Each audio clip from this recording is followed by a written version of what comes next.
오늘부터 함께 저희들이 그 말씀을 나누게 되는 이 본문들은 그 13장부터 17장까지가 그 6월절 그 만찬 때 있었던 사건이기도 하고, 아마 마가의 다락방이라 보통 그렇게 얘기하는데, 마가의 집 2층에서 그 예수님께서 저희들과 함께 6월절 음식을 나누시며 말씀을 나누었던, 그러니까 다락방 강화라 보통 그렇게 알려졌던 예수님의 마지막 설교이기도 합니다.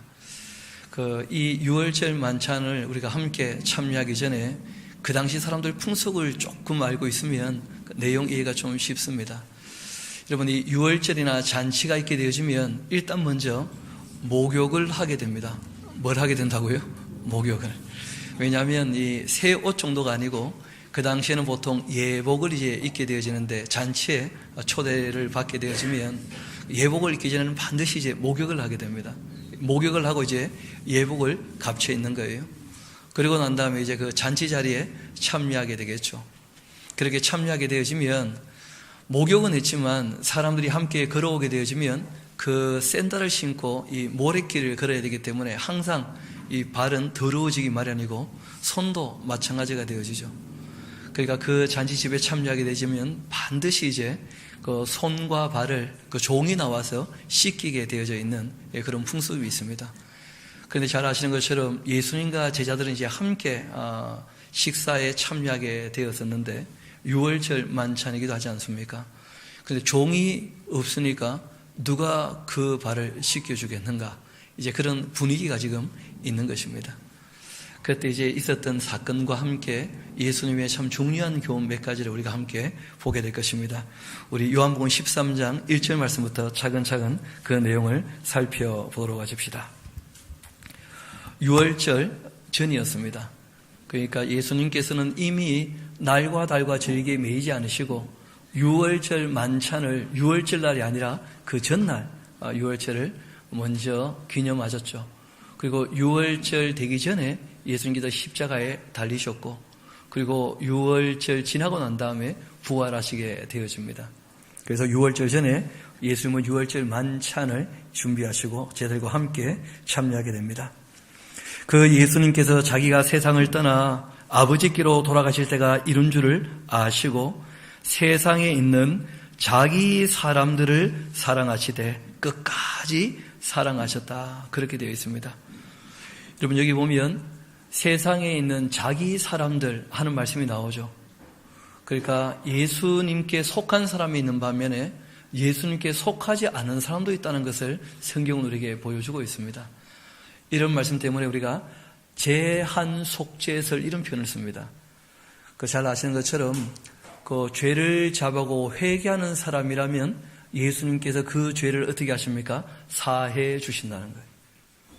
오늘 우리가 또 만나게 되겠지만 가룟유다 같은 사람은 그 죄가 사해집니까? 사해지지 않습니까?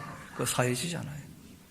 그러니까 하나님께서 무조건 사랑하신다, 모두를 사랑하신다, 성경은 우리에게 그렇게 말씀하지 않습니다. 그러니까 하나님이 미워하시는 사람도 있다는 걸 꼭 기억하셔야 되는데, 우리 한 두 군데 찾아보면서 하나님이 미워하시는 사람들 어떤 사람들인지 한번 보고 돌아오십시다. 먼저는 로마서 1장 28절에 있는 말씀입니다. 우리가 익히 잘 아는 말씀이지만 다시 한번 이 말씀을 쭉 살펴보면서 혹시 나에게 이런 모습이 언뜻 보이기라도 한다면 빨리 이 말씀으로 다 씻어내야 되지 않겠는가 싶습니다. 로마서 1장 28절에 있는 말씀 제가 32절까지 한번 읽어드리겠습니다. 또한 그들이 마음에 하나님 두기를 싫어하며 하나님께서도 그들을 그 상실한 마음대로 내버려 두셨다. 내버려 두셨다는 말이 미워한다는 뜻입니다. 미워하면 어떻게 합니까? 가만 내버려 둬요. 아무 말 하지 않고. 그래서 합당하지 못한 일을 하도록 내버려 두셨다. 이런 것을 유기라 그렇게 얘기하는데, 곧 모든 불의, 추악, 탐욕, 악의가 가득한 자요, 또 시기와 살인과 분쟁, 사기, 악독이 가득한 자요, 수근수근 거리는 사람들, 또 남을 비방하는 자, 하나님께서 미워하시는 자, 능욕하는 자, 교만한 자, 자랑하는 자, 악을 도모하는 자, 부모를 거역하는 자, 우매한 자, 약속을 배신하는 자, 무정한 자, 무자비한 자라. 그들이 이 같은 일을 행하는 자는 사형에 해당하다고 하나님께서 정하심을 알고도 자기들만 행할 뿐 아니라 또한 그런 일을 행하는 자를 어떻게 한다고요? 옳다. 그러니까 이런 사람들은 하나님께서 사랑하지 않으신다는 거예요. 하나님이 미워하시는 사람들이 있다 하고 성경은 우리에게 말씀하십니다. 또 한 군데를 더 찾아봅시다. 갈라디아서 5장 같이 한번 가볼까요?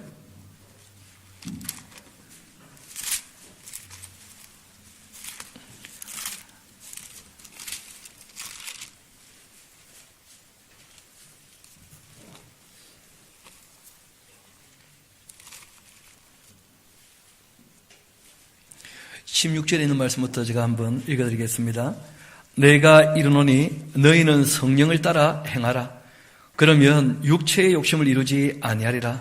육체의 소욕은 성령을 거스리고 성령은 육체를 거스리나니 이 둘이 서로 대적함으로 너희가 원하는 것을 하지 못하게 하려 함이니라. 너희가 만일 성령에 인도하는 바가 되면 율법 아래에 있지 아니하리라. 그 율법보다 훨씬 수준이 높아야 될 것이고 자기가 원하는, 그러니까 이 세상적인 이 욕심을 따라 사는 그런 것을 따라 살지 않게 될 것이라고 말씀하십니다. 육체의 일은 분명합니다. 여러분, 사람을 가만히 내버려 두면 다 이런 일을 따라갈 거라는 거예요. 음행과 더러운 것과 호색과 우상 숭배와 주술, 원수 맺는 것과 분쟁과 시기와 분냉과 당 짓는 것과 분열과 이단과 투기와 술 취함과 방탕함, 또 그와 같은 것들이라. 전에 너희에게 경계한 것 같이 경계하노니 이런 일을 하는 자들은 하나님 나라를 유업으로 받지 못할 것이다. 그렇게 말씀하십니다. 왜냐하면 이런 사람들은 하나님께서 미워하신다는 거예요. 이번에 보니까 술 취해가지고 광안대교 들이박으신 분 한 분 계시죠. 여러 피해를 끼치지 않습니까? 아니, 큰 화물선, 러시아 화물선이 광안대교 들어박았지 않습니까? 술 취하는 것 자체는 하나님께서 좋아하지 않습니다. 왜냐하면 너무 많은 사람들에게 피해를 끼치고 남을 사랑하는 자세가 결코 아닌 것이죠. 하나님께서 그런 사람들을 사랑할 수 없다, 그런 말씀을 노골적으로 하셨다는 거예요. 하나님의 사람들을 통해서. 우리 다시 한번 본문으로 돌아오도록 합시다. 자기 사람들을 사랑하시되 끝까지 사랑하시니라. 그 하나 적어놓으세요. 나는 포함되었다. 여러분, 그래서 여기 찾아오신 거 맞죠? 아닙니까? 그냥 찾아온 겁니까? 그런 마음이 다 있는 것이죠. 반면에 2절을 봅시다. 여러분, 하나님께서는 하나님의 일을 하시지만 하나님께서 마귀가 활동하게 허락한 이상 마귀도 열심히 자기 일을 합니다.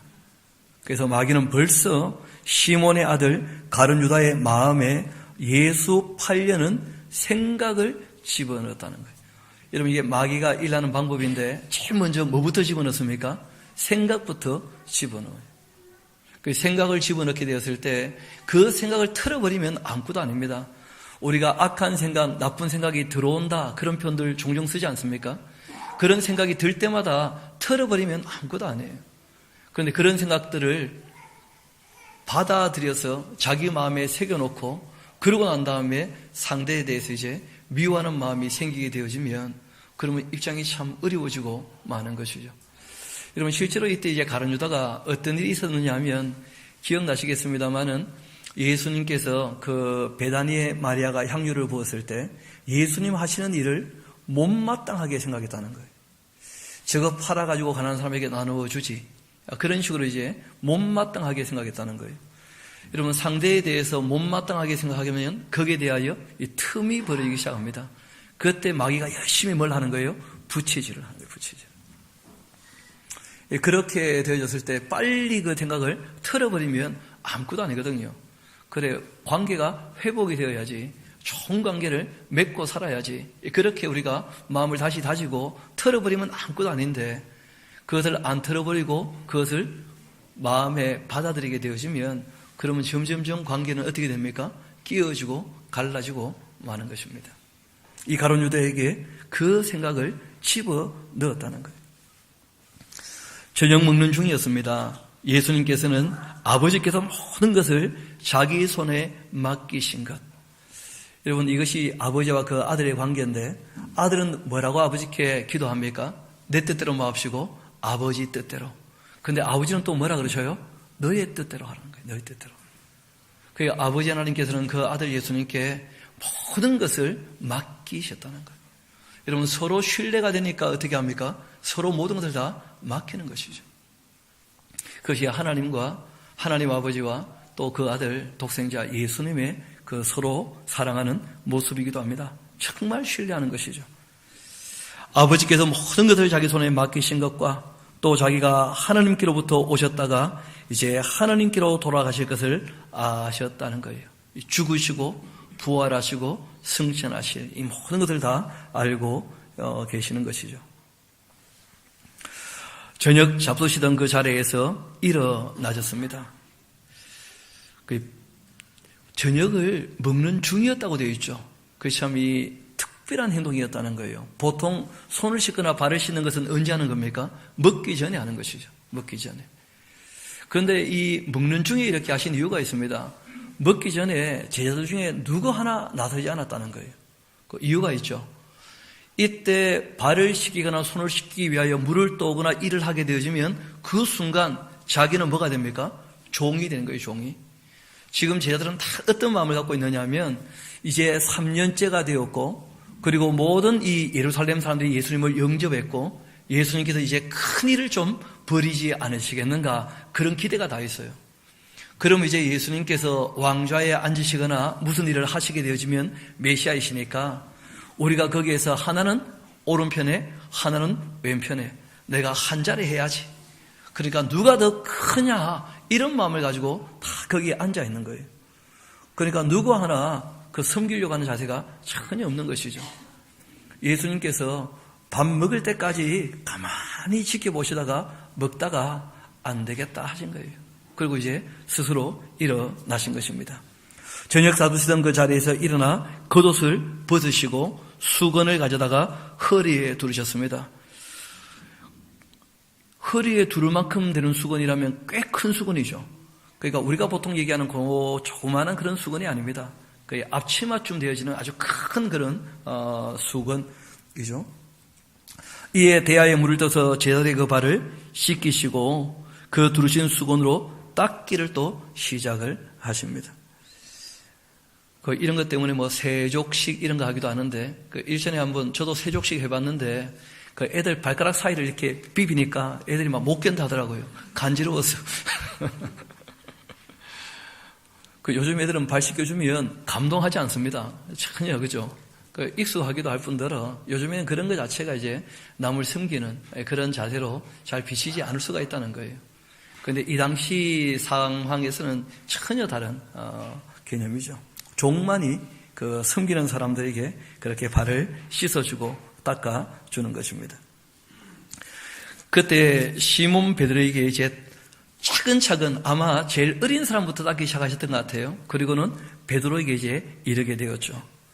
그때 베드로가 한 말씀을 드립니다. 주여, 주께서 내 발을 씻으시나이까? 예수께서 대답하여 이르시되 내가 아는 것을 너가 지금은 알지 못하지만 이후에는 알게 될 것이다.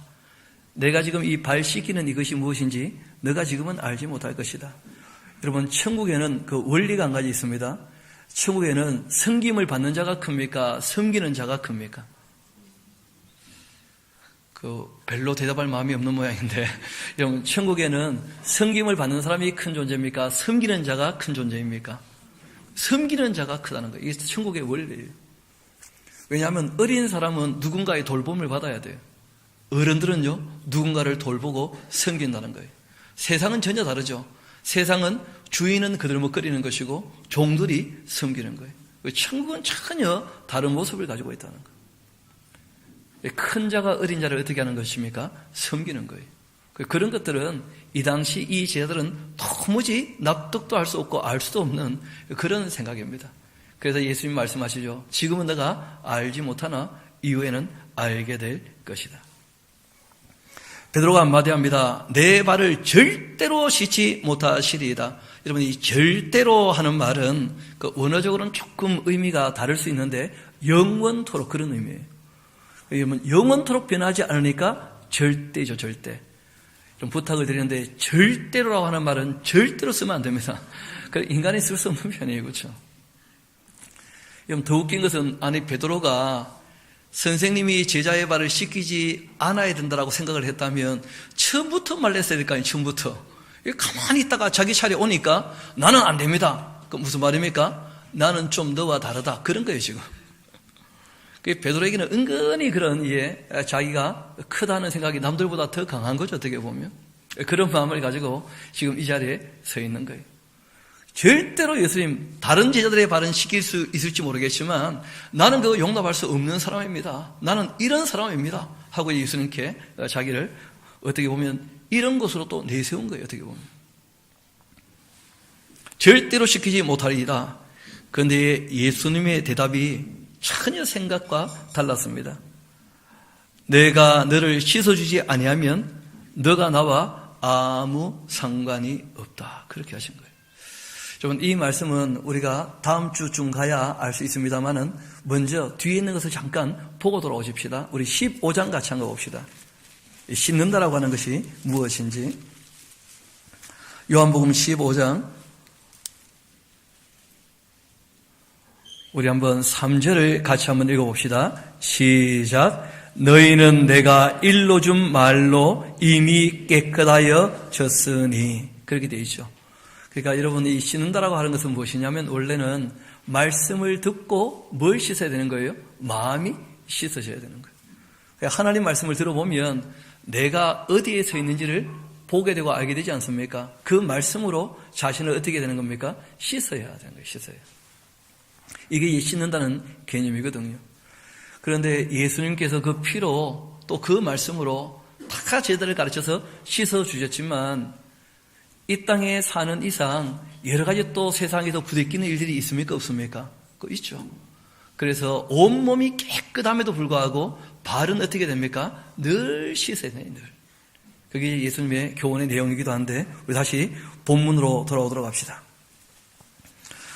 내가 너를 씻어주지 아니하면 너가 나와 상관이 없다. 시몬 베드로가 말하죠. 주여 내 발뿐 아니라 손과 머리도 씻어 주옵소서. 이런 것을 가지고 태세전환이라 그런 얘기를 합니다. 아니 좀 전에 절대 안 된다면서요. 그런데 예수님 말씀 들어보고 난 다음에 씻는 게 좋다면 다 씻어주시라. 또다시 그렇게 얘기를 합니다.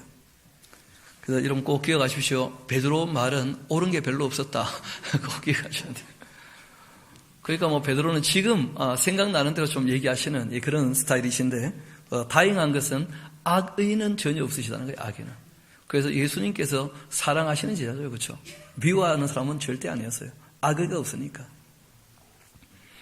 그때 예수님께서 이런 말씀하십니다. 이미 목욕한 자는, 그 말씀드렸죠. 어떤 예식에 참여하거나 만찬에 참여할 때는 반드시 뭐 하고 온다고요? 목욕하고. 발밖에 씻을 필요가 없다. 온몸이 너희는 다 깨끗하다.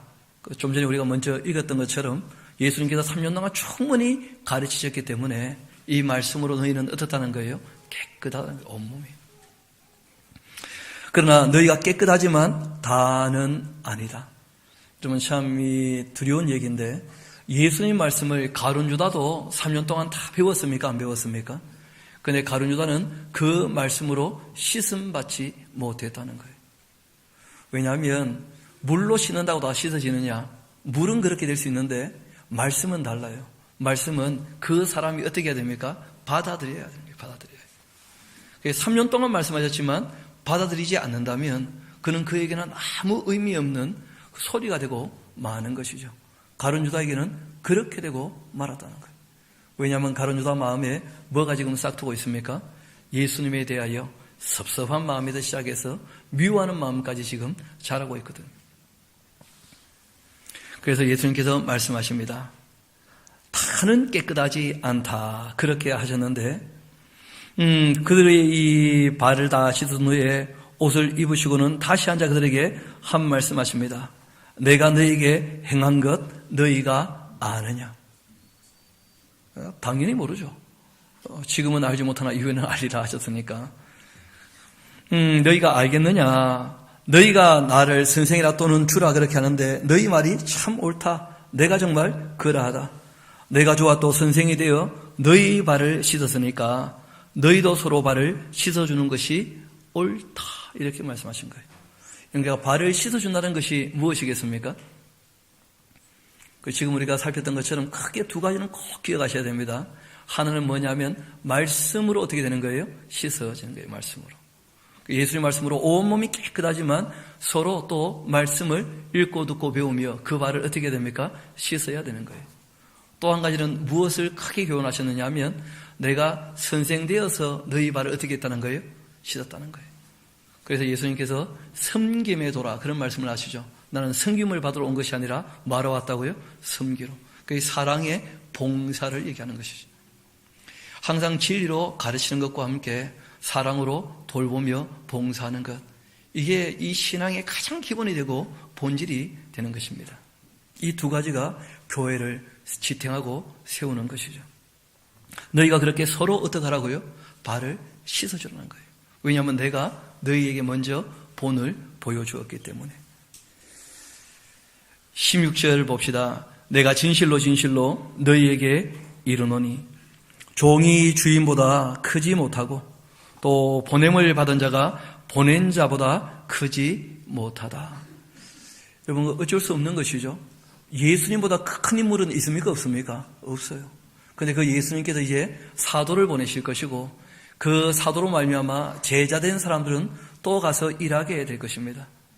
중요한 것은 사도가 왔든지 제자가 왔든지 전도자가 왔든지 인도자가 왔든지 나이가 많은 사람이 왔든지 나이가 적은 사람이 왔든지 남자가 왔든지 여자가 왔든지 간에 그 사람에게 진리가 있어서 나를 씻어줄 수 있다면 그 사람들을 다 어떻게 여기라는 거예요?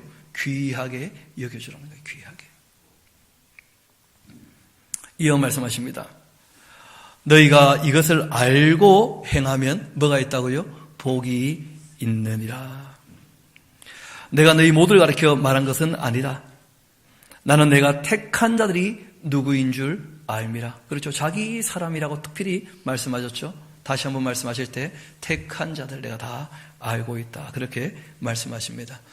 여러분 그래서 우리가 이 예정이라고 하는 것과 그리고 이제 이 자유라고 하는 것 때문에 갈등을 하고 좀 고민스러워 하시는 분들이 계셔요.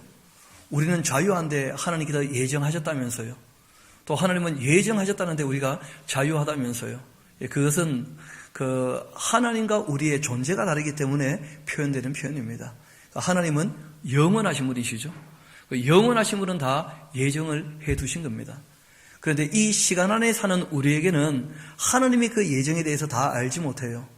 그러나 확실한 것은 하나님이 예정하신 것 때문에 시간 안에 사는 우리의 자유가 제한되지 않는다는 거예요. 우리는 자유롭게 마음껏 결정하고 선택하고 실천할 수 있습니다.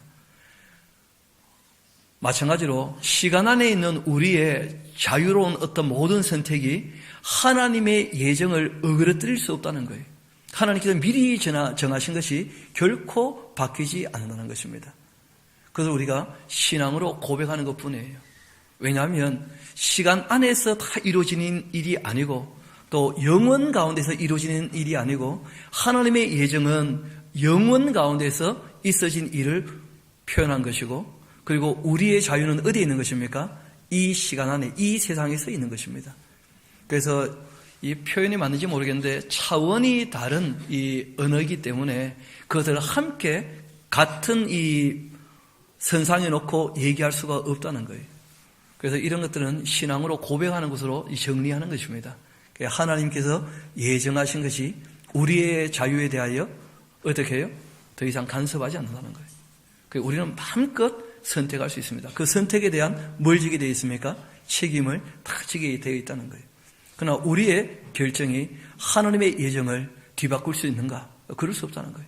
하나님이 정하신 것이 바뀌어질 수 있는가? 결코 그럴 수 없다는 거예요. 그래서 그 두 가지는 영혼과 시간 가운데 이 전혀 다른 차원의 이야기이기 때문에 그것이 얘기가 되는 것이다 하고 생각하시면 될 것입니다. 우리 다시 본문의 말씀으로 돌아가도록 합시다. 18절입니다. 내가 너희 모두를 가르쳐 말한 것은 아니니라. 나는 내가 택한 자들이 누구인지를 다 알고 있다. 이미 다 예정하시고 예정하신 대로 다 알고 계시고 그런 것이죠. 그러나 내 떡을 먹는 자가 내게 발꿈치를 들었다 한 성경을 응하게 하려는 것이니라. 이 시편 41편에 나오는 말씀인데 다윗의 시입니다. 다윗이 이런 고백을 해요. 그 자기 아들 압살롬이 반역을 할 때 그 반역을 부추겼던 다윗의 친구가 있습니다. 아히도벨이라고. 그 아히도벨과 함께 늘 같은 상에서 밥 먹던 그 다윗이었는데 그 다윗이 자기 친구 후세도 있었고 아히도벨도 있었는데 이 아히도벨이 자기를 어떻게 했다는 거예요? 반역을 해서 죽이려고 했다는 거예요. 그것을 이제 이렇게 표현을 했었거든요. 그런데 알고 보니까 그것이 자기에게만 얘기되었던 것이 아니고 실제로는 메시아에 대한 뭐였다는 거예요? 예언이었다는 거예요. 예수님과 한 상에서 지금 밥을 먹고 있는 3년 동안 가르쳤던 그 제자 중 누가요? 가룟 유다가 바로 예수님을 어떻게 할 겁니까? 팔아 먹을 거예요. 그걸 예수님께서 이런 말씀으로 그 성경이 얘기했던 것을 응하게 하려고 하신 것이다. 그렇게 얘기를 한 것이죠. 지금부터 일이 일어나기 전에 미리 너에게 일러두는 이유가 있다. 일이 일어날 때 내가 그인 줄을 너희가 믿게 하려고 하는 것이다.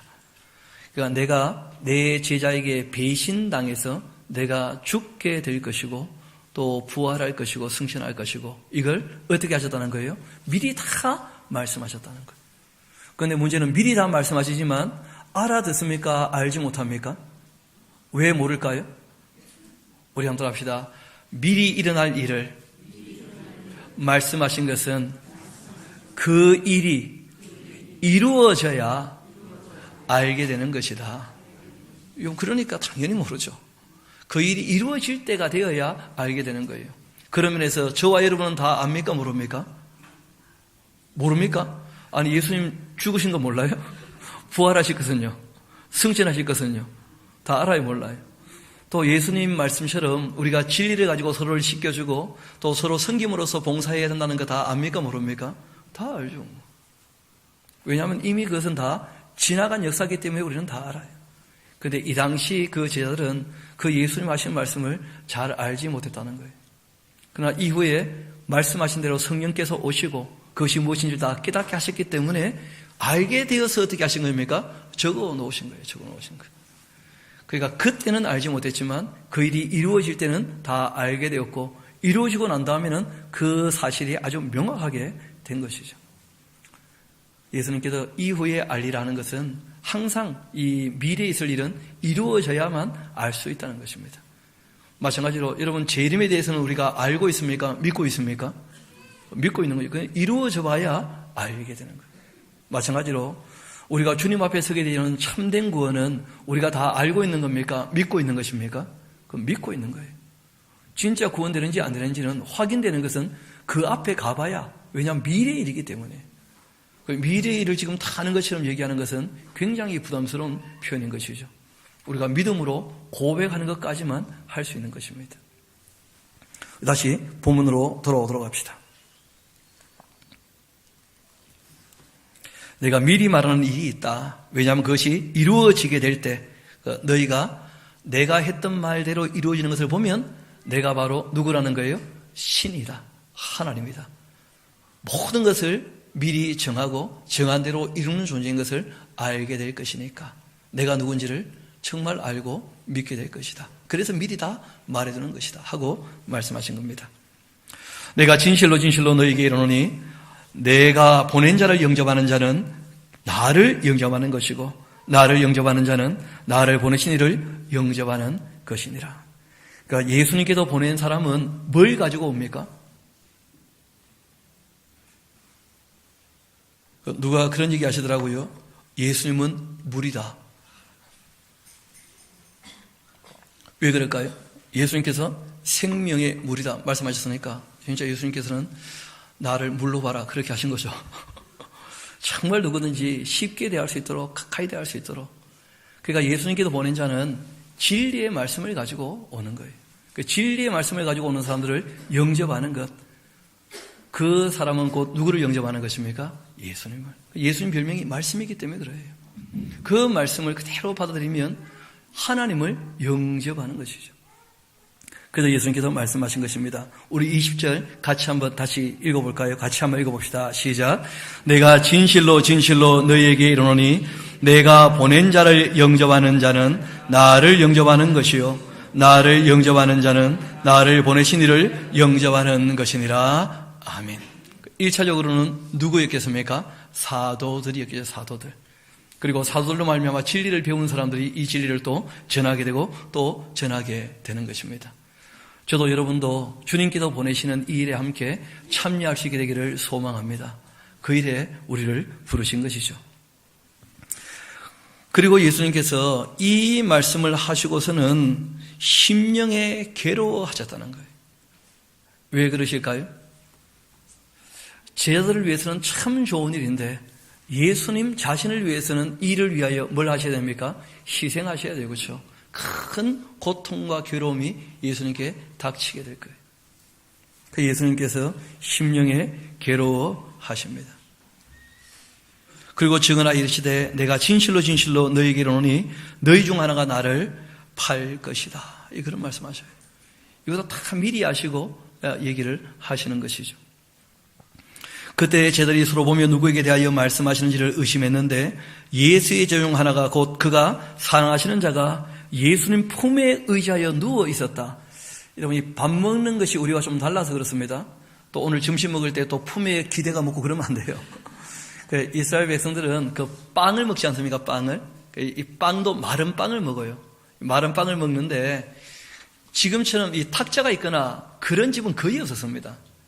그러니까 보통 이제 이 포대기 하나 깔아놓고 보자기 하나 깔아놓고 거기에 이제 빵과 또 이제 발사믹 식초 같은 것이죠, 그렇죠? 이 식초나 또 포도주 그리고 이제 뭐 야채나 또는 채소나 또 이 고기 이런 것들이 이제 있으면 그 고기나 채소나 이런 것들을 이제 빵에 싸가지고 초에 찍어서 이렇게 먹는 것이거든요. 그렇게 먹을 때 이제 다 둘러 앉아서 먹게 되어지면 멀리 있으면 중간에 음식이 있으니까 먹기가 어렵잖아요. 그러니까 최대한 가까이 붙게 되어지면 딱 붙어 앉는 것입니다. 그런데 이 사람들은 먹을 때 앉아서 먹어도 너무 급하게 먹는다는 거예요. 그러니까 어떻게 하느냐 하면 왼쪽으로 기대요. 왼쪽으로 전부 기대면 동그라미가 되죠. 오른쪽으로 기대면 안 됩니다. 그럼 오른손을 못 써요. 그러니까 왼쪽으로 기대면 동그라미가 되는 거예요.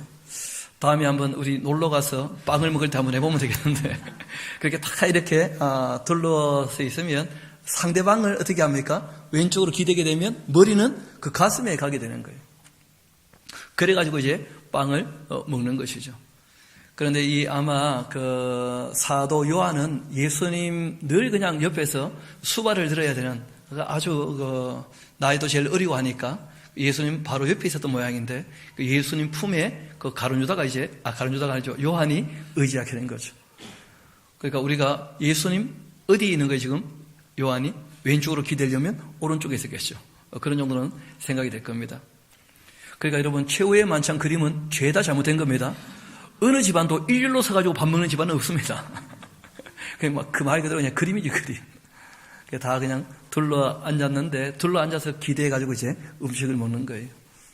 뭐 진짜인지 모르겠는데 어떤 분은 이렇게 사람들이 이게 반 엎드려서 먹기 때문에 이 유대인들은 위장병이 없다는데 사실 확인은 안 됩니다. 누가 그런 얘기를 하더라고요. 그렇게 예수님 품에 의하여 다 누워 있었고, 특별히 이제 이 사도 요한도 그렇게 있었는데, 베드로가 머리짓을 합니다. 요한에게. 말씀하신 자에게 누구인지 좀 말하라. 예수님이 누가 나를 판다고 좀 물어봐봐라, 누군지. 그가 예수의 가슴에 그대로 의지하여 물어봅니다. 주여, 누굽니까 대체? 그때 예수께서 대답을 하십니다. 내가 떡 한 조각을 적셔서, 그러니까 포도주나 이 발사믹주나 이런데 적셔서 주는 자다. 그가 바로 나를 팔아먹을 거다 하면서. 그리고는 곧 한 조각을 적셔서 가롯 시몬의 아들 유다에게 주었다는 거예요. 이 문제는 이 사람이 이 떡을 받아서 어떻게 한 겁니까? 먹은 거예요. 그럼 다른 복음서를 보게 되어지면 한 번만 이렇게 하신 게 아닙니다. 나와 함께 그릇에 손을 넣는 자가. 예수님께서 몇 번이나 은지를 하신 거예요. 왜냐하면 가룟 유다가 알아들었다면 빨리 털어버리고 어떻게 하라는 거예요? 회개하면 좋겠다 그런 것이죠. 그런데 이 사람이 고집을 부리고 끝까지 회개하지 않으니까 예수님께서 적셔 주신 빵을 어떻게 합니까? 지금 씹으면서 내니까 그렇게 한 거예요. 좀 그쯤 되어지니까 두려운 일이 벌어집니다. 27절 봐요. 조각을 받은 후 곧 누가요? 사탄이 그 속에 들어갔다는 거예요. 그럼 제일 먼저 뭘 집어넣었다고요? 생각을 집어넣는데 그걸 털어버리지 않아요. 그리고 회개할 수 있는 여러 번의 기회를 줬음에도 불구하고 고집을 부리고 끝까지 돌이키지 않아요. 결론적으로 누가 들어갑니까? 사탄이. 여러분, 이것이 악령이 활동하는 방법이라는 거예요. 제일 먼저 뭘 집어넣는다고요? 생각을. 그렇지만 여러 번 돌아오도록 양심의 소리가 또 있습니까? 없습니까? 있어요. 끝까지 돌이키지 않으면 어떻게 됩니까? 결국은 사단이 그를 장악하고 맙니다. 그 속에 사단이 들어가게 되어지면 더 이상 자기가 자기 의지를 가지고 행동하기는 어렵게 되고 마는 거예요. 그쯤 되어지자 이에 예수께서 유다에게 한 말씀 하십니다. 너가 하는 일을 속히 하라. 이 말씀을 무슨 뜻으로 하셨는지 그 앉은 자 중에 아는 자가 당연히 없죠. 이후에 다 알게 되겠죠. 어떤 일은 유다가 공께를 맡았으므로 명절에 우리가 쓸 물건을 사라 하시는지 혹은 가난한 자들에게 무엇을 주라 하시는 줄로 다 그렇게 착각하고 있었다. 우리도 그 일이 무슨 일인지 몰랐었다. 그때는 다 지나고 보니까 알게 되더라. 유다가 그 조각을 받고 나가니 밤이 되고 말았다는 것입니다. 해질 때부터 식사를 시작을 했는데 한 2시간 식사하고 이제 나가고 만 것이죠. 그가 나간 다음에 예수께서 말씀하십니다. 지금 인자가 영광을 받았다. 여러분, 이 말은 무슨 말이냐면 하나님 아버지가 뜻하신 대로 내가 이제는 어떻게 해요? 실행하기로 한 것이 확인되었다. 그런 거예요. 그러니까 아버지의 뜻대로 아들이 하고 그 아들이 아버지의 뜻에 순종하니까 누가 영광이 되시는 거예요? 아버지께서. 또 아버지께서는 그 모든 일에 있어서 아들에게 자유를 줬습니까? 안 줬습니까? 자유를 주셨죠. 그러니까 그것이 또 아버지께도 뭐가 되는 거예요? 영광이 되고 아들에게도 영광이 되고 그렇게 되는 것이죠. 지금 인자가 영광을 받았고 하나님도 인자로 말미암아 영광을 받으셨도다. 만일 하나님이 그로 말미암아 영광을 받으셨다면 하나님도 자기로 말미암아 그에게 영광을 주시리니 곧 주실 것이다. 여러분, 이 영광이란 말이 무슨 말이죠? 저는 어릴 때부터 영광 할렐루야 하면서 막 찬양도 하고 많이 썼던 말인데 영광이란 말 참이 쉽지 않은 그 표현이더라고요 보니까. 그럼 이 독사라고 하는 이 영광이라 글로리파이라고 하는 이 영광이라고 하는 말은 합당한 대접을 해준다 그런 의미가 강해요. 그러니까 우리가 하나님께 영광을 돌린다는 것은 하나님을 하나님으로 인정한다 이런 뜻이죠. 하나님 하신 일을 하신 일로 우리가 어떻게 해요? 인정해드리고 거기에 합당한 대접을 한다는 거예요. 여러분, 우리가 시상식을 할 때 제가 이 자리에 선 것이 참 영광이 됩니다. 무슨 말입니까? 내가 수고한 만큼 이렇게 대접해 주니 고맙다 그런 말이죠. 그게 영광을 돌리는 거예요.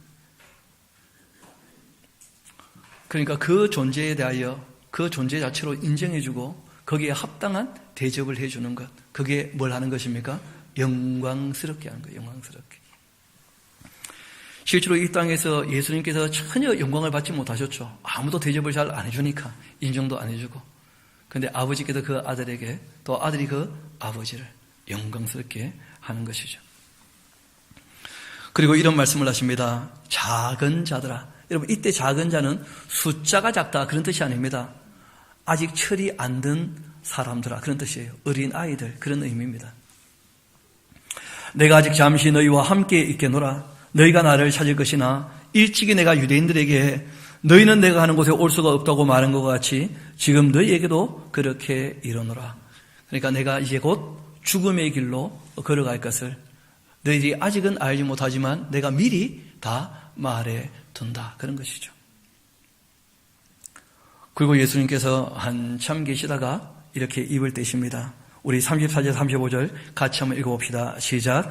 새 계명을 너희에게 주노니 서로 사랑하라. 내가 너희를 사랑한 것 같이 너희도 서로 사랑하라. 너희가 서로 사랑하면 이로써 모든 사람이 너희가 내 제자인 줄 알리라. 아멘. 이 새 계명이라 하는 말은 낡은 것을 보수해서 새게 되겠다 이런 뜻이 아닙니다. 완전히 수준이 다른 새 것을 얘기하는 거예요. 낡은 것을 새롭게 했다, 한 것을 새롭게 했다 하게 되어지면 이 네오스란 말을 쓰게 되겠죠. 그런데 아이노스라고 하는 이 말은 전혀 수준이 다른 새 것이에요. 그러니까 옛 계명은 내 이웃 사랑하기를 뭐처럼 하라고 말씀하신 겁니까? 내 몸같이. 새 계명은 내가 너희를 사랑한 것을 받지 않느냐. 생명 바쳐 사랑한 것을 받다면 너희도 그렇게 사랑해야 된다. 이게 이제 새 계명의 내용인 것이죠. 여러분 혹시 조서환이란 분 아십니까? 모를 줄 알고 제가 물어봤죠. 저도 잘 모르는 분인데, 근데 뭐 얘기하면 알만한 분이에요. 여러분 애경산업 아시죠? 그 2080에서 20세부터 80세까지 쓰는 좋은 치약을 만들기도 하고, 뭐 이 경피독 때문에 문제도 되지만 여하튼 그 사람들 사는데 많은 이유를 줬던 그 애경산업 전 사장이기도 했던 그런 분이에요. 이분 그 이야기를 조금 소개하려고 하는데, 이분이 초등학교 1학년 때부터 알던 여자가 있었답니다. 그리고 이제 대학도 같은 대학 들어갔다 그래요. 그리고 난 다음에 이제 이분이 군대에 갔습니다. 소위로 임관을 했어요. 임관을 해가지고 이제 훈련을 받던 중에 그 자기 부하 중에 한 명이 수리탄을 잘못 까가지고 그걸 이제 이 수습하는 과정에서 왼팔이 날아가 버린 거예요. 그리고 이제 군대병원에 입원을 하신 것이죠. 거기에 이제 이 여인이 찾아온 거예요. 그 한참 무슨 말을 할까 고민을 했다는 거예요.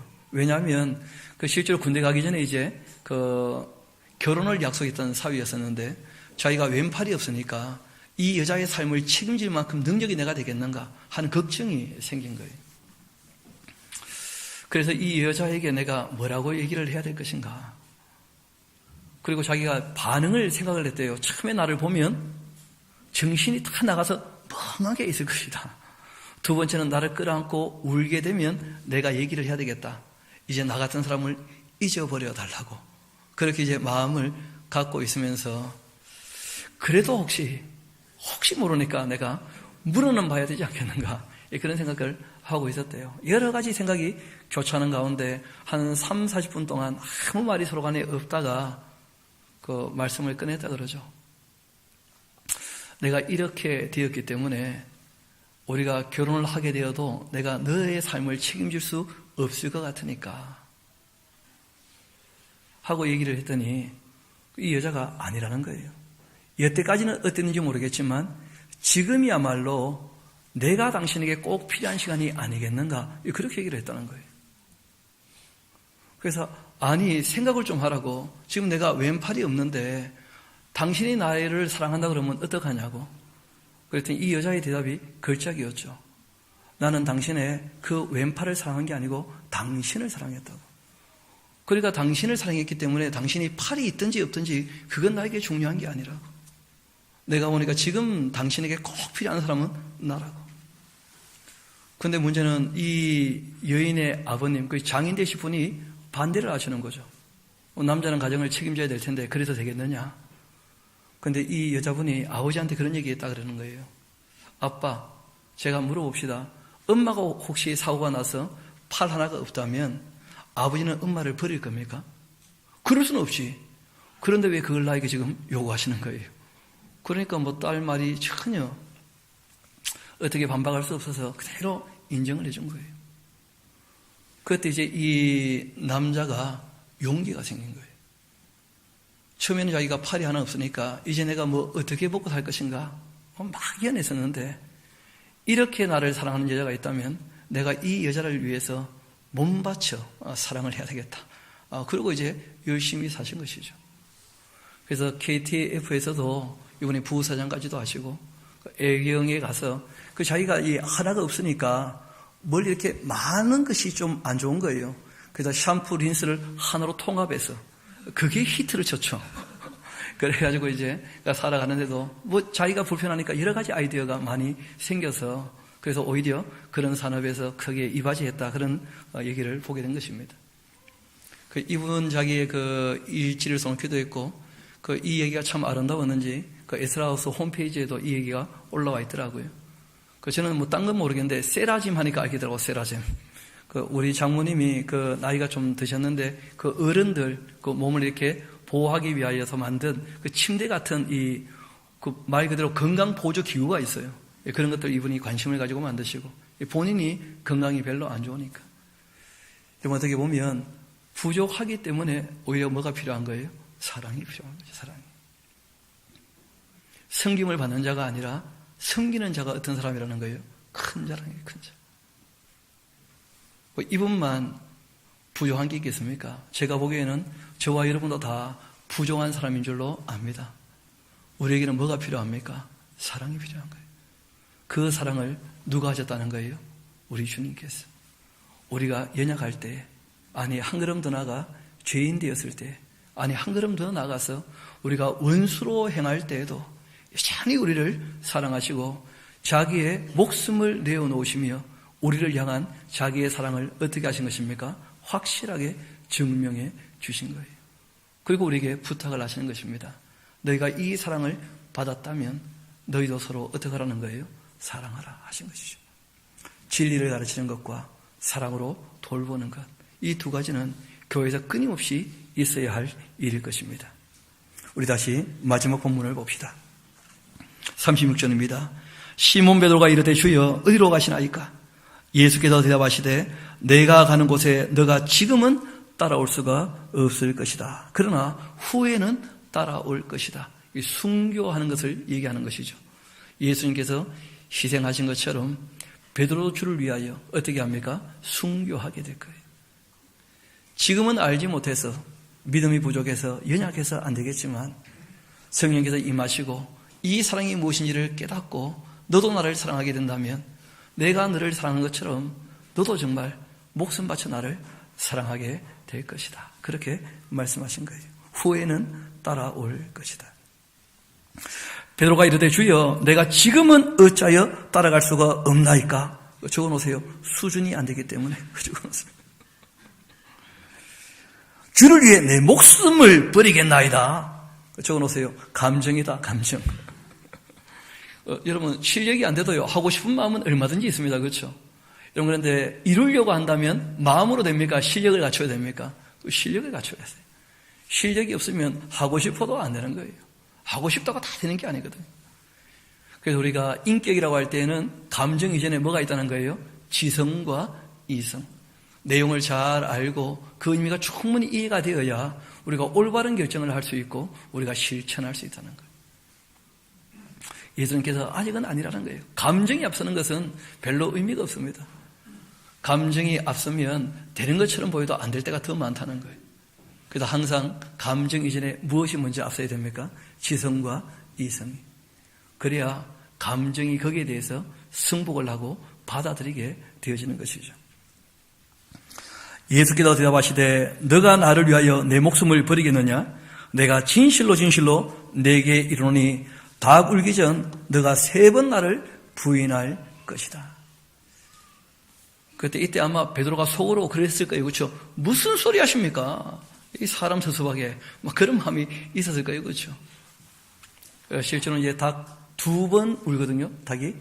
첫 닭이 우는 것이 보통 새벽 4시쯤 돼요. 4시. 그 두 번째 닭이 울면 한 5시쯤 되어지는 것이죠.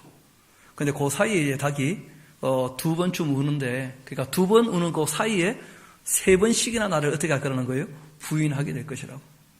그래서 실제로 베드로가 3번씩이나 예수님을 강력하게 부인하죠. 그죠? 저주까지 하면서. 그러면서 깨닫게 된 거예요. 내 마음은 안 그런데 내가 왜 이러는가? 왜 그럴까요? 약하기 때문에.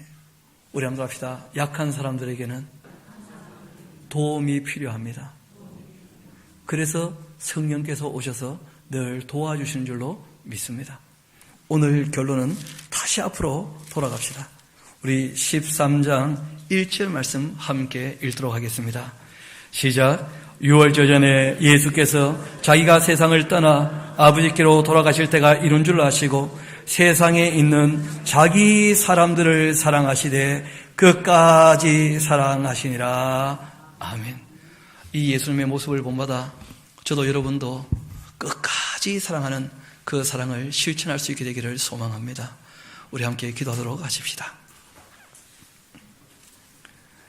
아버지 하나님, 참 감사합니다. 독생자를 우리에게 보내주셔서 그 사랑이 무엇인지를 보게도 하시고 또 그 말씀을 통하여 참된 그 진리, 우리에게 주시는 새 계명이 무엇인지도 배우게 하시니 다시 한번 감사드립니다. 그 말씀으로 우리를 씻어주시고 그 사랑으로 우리를 품어주시며 부탁하시기를, 내가 너희를 사랑한 것처럼 서로 사랑하라 말씀하시고 또 그 진리로 서로 씻어주며 섬기라고 부탁하셨사오니 저희들 주님께로부터 부여받은 이 유언 같은 이 말씀, 이 지상에서 우리가 따라야 될 참내 그 명령, 우리가 마음에 새겨 주의 뜻을 따르기를 소망합니다. 연약한 저희들을 끝까지 도와주시고 인도하셔서 주님 앞에 이를 때까지 주님께서 부탁하신 이 유언을 잘 수행해 나갈 수 있게 도와주옵소서. 모든 것을 주님께 의탁합니다. 감사드리며 우리 구주가 되시는 예수님 이름으로 기도합니다. 아멘.